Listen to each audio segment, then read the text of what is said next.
একদিকে হামলার অভিযোগ আর অন্যদিকে পাল্টা অভিযোগ, তারপর কর্মসূচি এবং ১৪৪ ধারা জারি। হবিগঞ্জের এই ঘটনা কি শুধু একটি রাজনৈতিক সংঘাত, নাকি বাংলাদেশের রাজনীতিতে নতুন কোনো ইঙ্গিত, নতুন কোনো মোড়? এনসিপির পদযাত্রায় নেতাকর্মীদের উপর তাদের গাড়িবহরে হামলার অভিযোগ উঠেছে। তাদের দাবি, এই হামলা পরিকল্পিতভাবে করা হয়েছে এবং এই হামলার পেছনে ছাত্রদল এবং বিএনপি দায়ী। অন্যদিকে বিএনপি এবং ছাত্রদল এই অভিযোগ প্রত্যাখ্যান করেছে। তারা বলেছে যে এটি একপাক্ষিকভাবে অভিযোগ করা হচ্ছে। তারা চায় এই ঘটনার সুষ্ঠু তদন্ত হোক, বেরিয়ে আসুক প্রকৃত ঘটনা।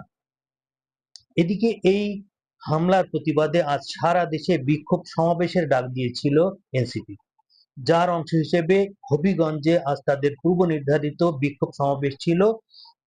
কিন্তু ঠিক একই জায়গায় একই সময়ে সমাবেশের ডাক দেয় ছাত্রদল ও বিএনপি। ফলে সংঘাতের আশঙ্কায় জেলা প্রশাসন বিকেল ৩টা থেকে সেখানে ১৪৪ ধারা জারি করেছে। রাজনৈতিক বিশ্লেষকদের সামনে এখন বড় একটা প্রশ্ন, যে বাংলাদেশের রাজনীতি কি তাহলে আগের সেই পুরনো ট্রেন্ডে, পুরনো পদ্ধতিতে বা পুরনো কালচারে ফিরে যাচ্ছে? রেশির রাজনীতি, প্রতিহিংসার রাজনীতি কিংবা মুখোমুখির রাজনীতি?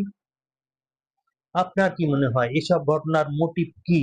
আর আপনার মতে জেলা প্রশাসনের ডাকা ১৪৪ ধারা কি ঠিক, নাকি দুপক্ষকে ডেকে একটা মীমাংসার উদ্যোগ নেওয়া উচিত ছিল? আপনার মতামত কমেন্টে জানান এবং এ ধরনের রাজনৈতিক আপডেট পেতে আমার পেজটি ফলো দিয়ে রাখুন। একই নামে এমামুলস ভিউ ইউটিউব চ্যানেলটি সাবস্ক্রাইব করুন। ধন্যবাদ।